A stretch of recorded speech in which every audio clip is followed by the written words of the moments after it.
Chapter 6. The chestnut tree was almost empty. A ray of sunlight slanting through a window fell yellow on dusty tabletops. It was the lonely hour of 15. A tinny music trickled from the telescreens. Winston sat in his usual corner, gazing into an empty glass. Now and again he glanced up at a vast face which eyed him from the opposite wall. "Big Brother is watching you," the caption said. Unbidden, a waiter came and filled his glass up with Victory gin, shaking into it a few drops from another bottle with a quill through the cork. It was saccharin flavoured with cloves, the speciality of the cafe. Winston was listening to the telescreen. At present only music was coming out of it, but there was a possibility that at any moment there might be a special bulletin from the Ministry of Peace. The news from the African front was disquieting in the extreme. On and off, he had been worrying about it all day. A Eurasian army. Oceania was at war with Eurasia. Oceania had always been at war with Eurasia. Was moving southward at terrifying speed. The midday bulletin had not mentioned any definite area, but it was probable that already the mouth of the Congo was a battlefield. Brazzaville and Leopoldville were in danger. One did not have to look at the map to see what it meant. It was not merely a question of losing Central Africa. For the first time in the whole war, the territory of Oceania itself was menaced. A violent emotion, not fear exactly, but a sort of undifferentiated excitement, flared up in him, then faded again. He stopped thinking about the war. In these days he could never fix his mind on any one subject for more than a few moments at a time. He picked up his glass and drained it at a gulp. As always, it made him shudder and even retch slightly. The stuff was horrible.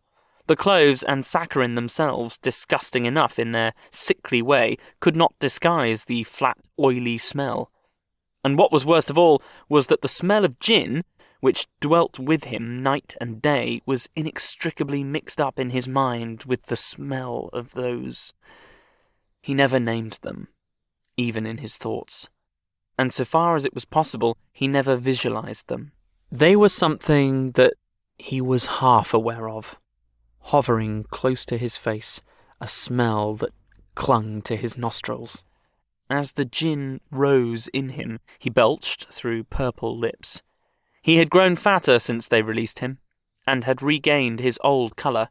Indeed, more than regained it. His features had thickened.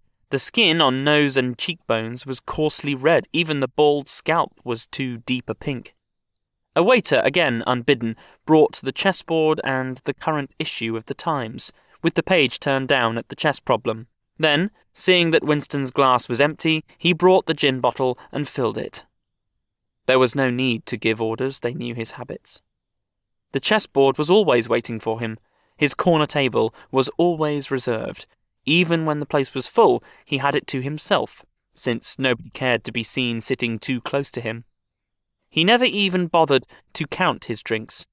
At regular intervals, they presented him with a dirty slip of paper, which they said was the bill, but he had the impression that they always undercharged him. It would have made no difference if it had been the other way about. He had always plenty of money nowadays. He even had a job, a sinecure, more highly paid than his old job had been. The music from the telescreen stopped, and a voice took over. Winston raised his head to listen. No bulletin from the front, however. It was merely a brief announcement from the Ministry of Plenty. In the preceding quarter, it appeared, the 10th three-year plan's quota for bootlaces had been over-fulfilled by 98%. He examined the chess problem and set out the pieces. It was a tricky ending involving a couple of knights, white to play and mate in 2 moves. Winston looked up at the portrait of Big Brother. White always mates, he thought, with a sort of cloudy mysticism. Always, without exception, it is so arranged. In no chess problem since the beginning of the world has black ever won. Did it not symbolize the eternal, unvarying triumph of good over evil? The huge face gazed back at him, full of calm power.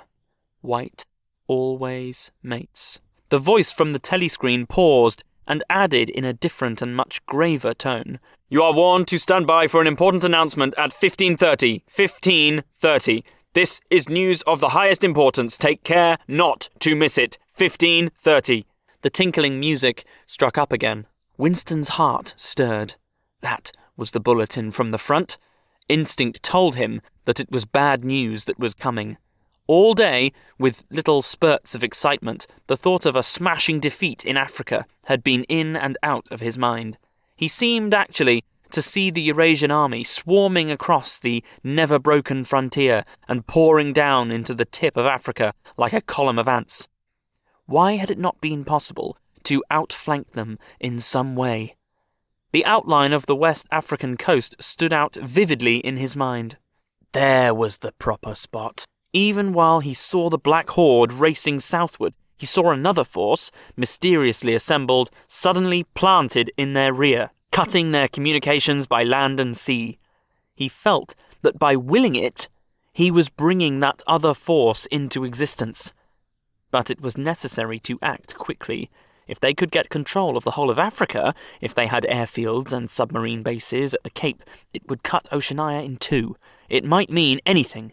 Defeat, breakdown, the redivision of the world, the destruction of the party. He drew a deep breath. An extraordinary medley of feelings. But it was not a medley exactly. Rather, it was successive layers of feeling, in which one could not say which layer was undermost, struggled inside him. The spasm passed. He put the white knight back in its place, but for the moment he could not settle down to serious study of the chess problem. His thoughts wandered again. Almost unconsciously, he traced with his finger in the dust on the table, 2 + 2 = 5. "They can't get inside you," she had said. "But they could get inside you. What happens to you here is forever," O'Brien had said. That was a true word. There were things, your own acts, from which you could not recover. Something was killed in your breast, burnt out, cauterized out. He had seen her. He'd even spoken to her. There was no danger in it. He knew as though instinctively that now they took almost no interest in his doings. He could have arranged to meet her for a second time, if either of them had wanted to. Actually, it was by chance that they had met. It was in the park, on a vile, biting day in March, when the earth was like iron and all the grass seemed dead and there was not a bud anywhere, except a few crocuses which had pushed themselves up to be dismembered by the wind. He was hurrying along, with frozen hands and watering eyes, when he saw her not 10 meters away from him. It struck him at once that she had changed in some ill-defined way. They almost passed one another, without a sign. Then he turned and followed her. Not very eagerly. He knew that there was no danger. Nobody would take any interest in them. She did not speak.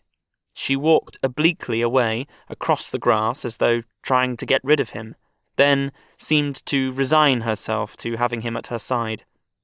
Presently, they were in among a clump of ragged, leafless shrubs, useless either for concealment or as protection from the wind. They halted. It was vilely cold. The wind whistled through the twigs and fretted the occasional dirty-looking crocuses.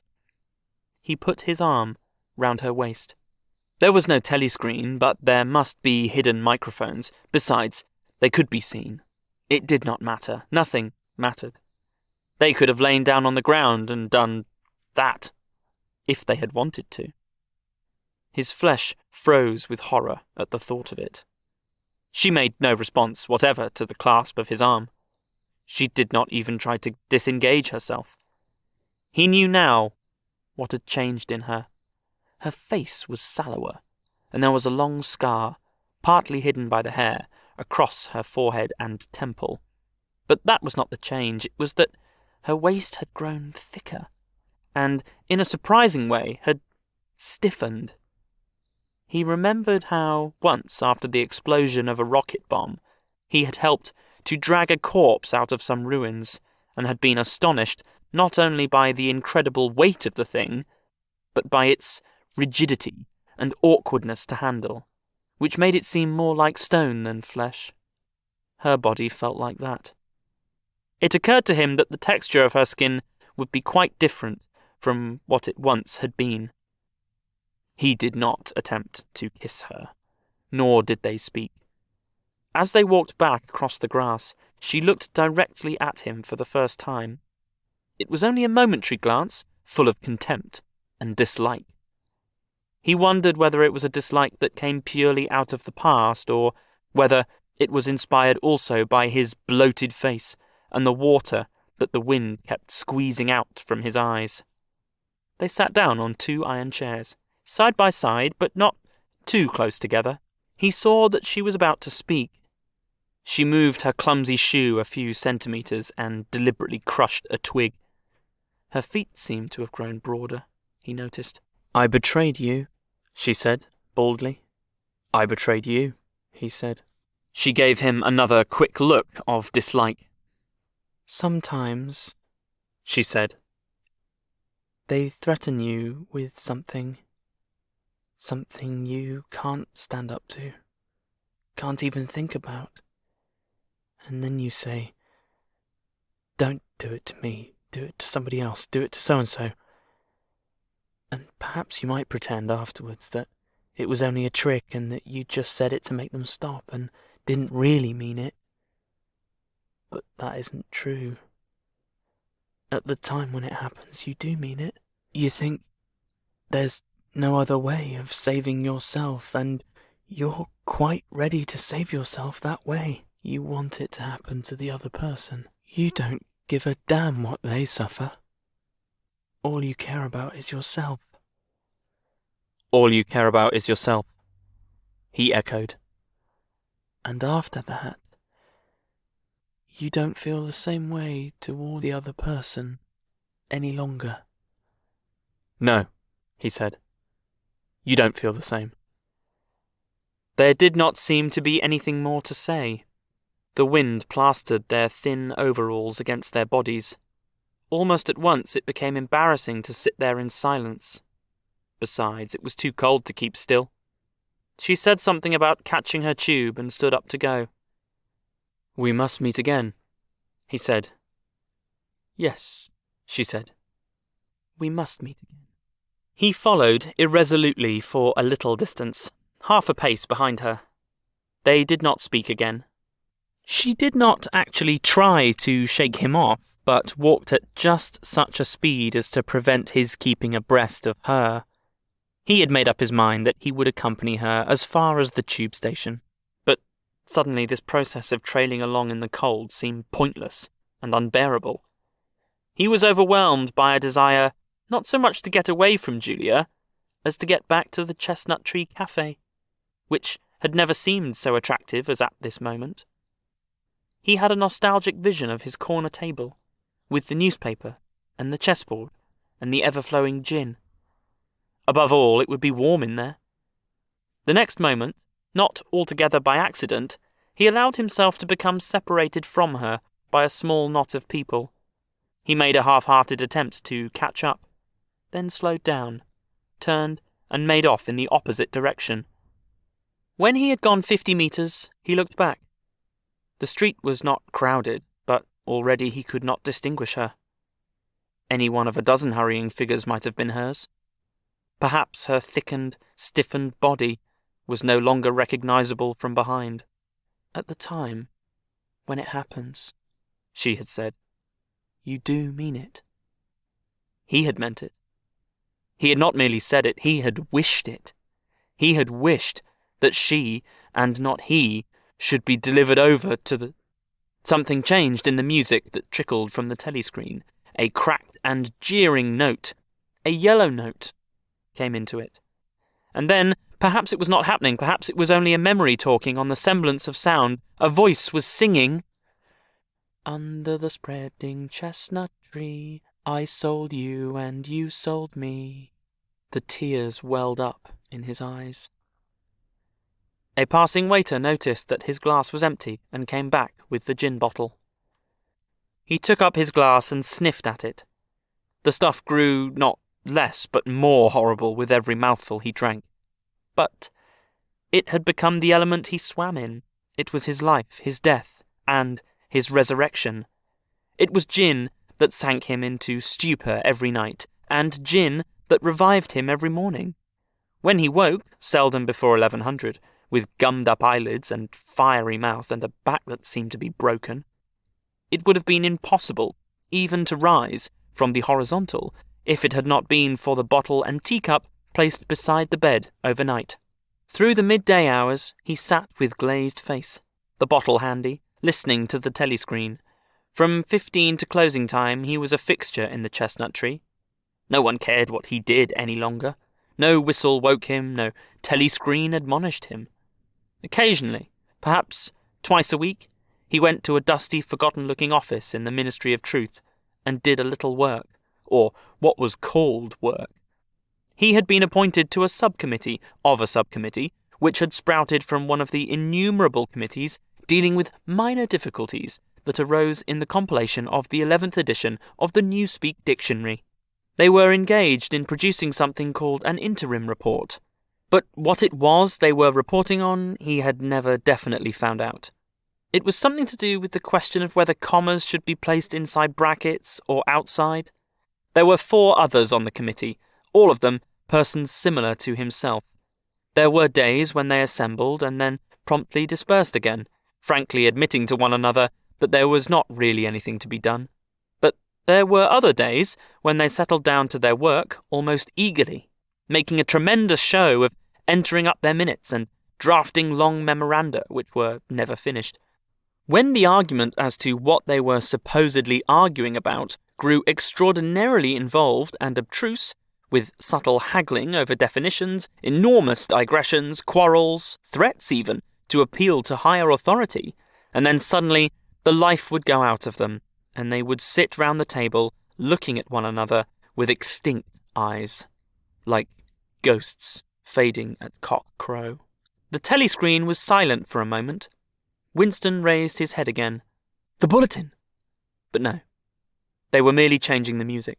He had the map of Africa behind his eyelids. The movement of the armies was a diagram, a black arrow tearing vertically southward, and a white arrow tearing horizontally eastward, across the tail of the first. As though for reassurance, he looked up at the imperturbable face in the portrait.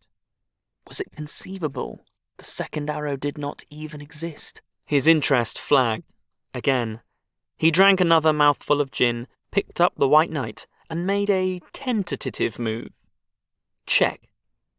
But it was evidently not the right move, because, uncalled, a memory floated into his mind. He saw a candle-lit room with a vast white counterpaned bed, and himself, a boy of 9 or 10, sitting on the floor, shaking a dice box and laughing excitedly. His mother was sitting opposite him, and also laughing. It must have been about a month before she disappeared. It was a moment of reconciliation, when the nagging hunger in his belly was forgotten, and his earlier affection for her had temporarily revived. He remembered the day well, a pelting, drenching day, when the water streamed down the window pane and the light indoors was too dull to read by. The boredom of the 2 children in the dark, cramped bedroom became unbearable. Winston whined and grizzled, made futile demands for food, fretted about the room, pulling everything out of place and kicking the wainscoting until the neighbours banged on the wall, while the younger child wailed intermittently. In the end, his mother said, "Now, be good and I'll buy you a toy, a lovely toy, you'll love it." And then she had gone out in the rain to a little general shop, which was still sporadically open nearby, and come back with a cardboard box containing an outfit of snakes and ladders. He could still remember the smell of the damp cardboard. It was a miserable outfit. The board was cracked, and the tiny wooden dice were so ill cut that they would hardly lie on their sides. Winston looked at the thing sulkily and without interest. But then his mother lit a piece of candle, and they sat down on the floor to play. Soon he was wildly excited and shouting with laughter as the tiddlywinks climbed hopefully up the ladders and then came slithering down the snakes again, almost back to the starting point. They played 8 games, winning 4 each.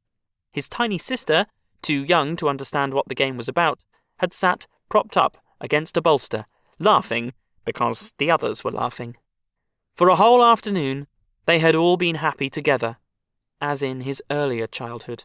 He pushed the picture out of his mind. It was a false memory. He was troubled by false memories occasionally. They did not matter, so long as one knew them for what they were. Some things had happened, others had not happened.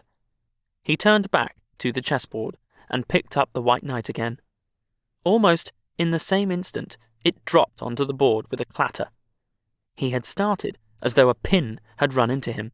A shrill trumpet call had pierced the air. It was the bulletin. Victory! It always meant victory when a trumpet call preceded the news.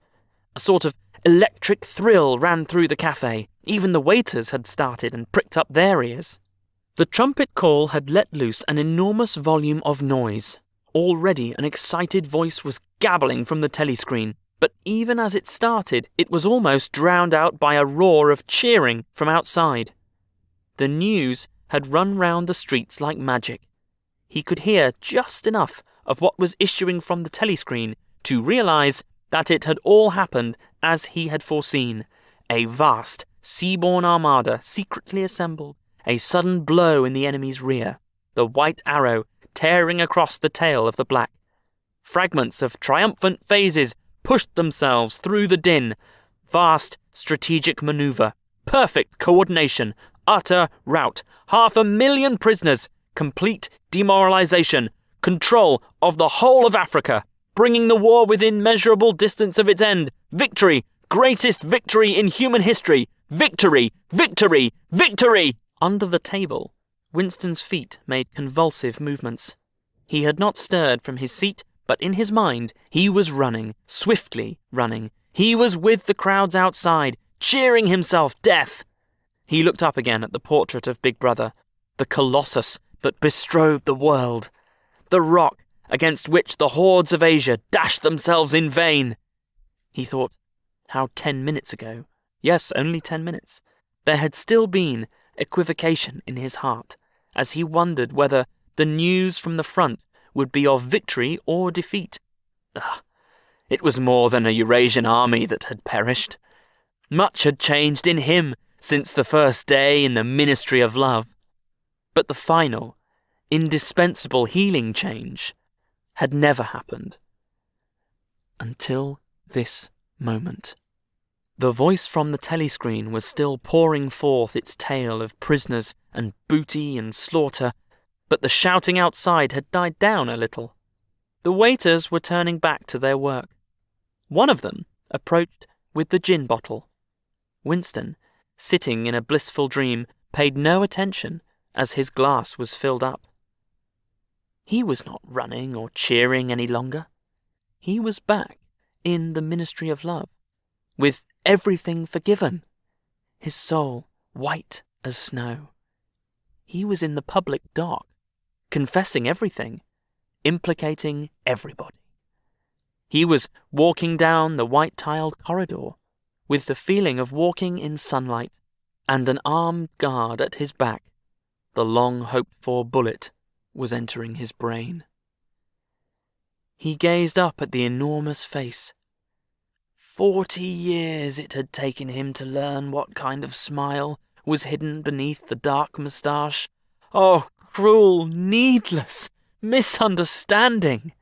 Oh, stubborn, self-willed exile from the loving breast. 2 gin-scented tears trickled down the sides of his nose. But it was all right. Everything was all right. The struggle was finished. He had won the victory over himself. He loved Big Brother.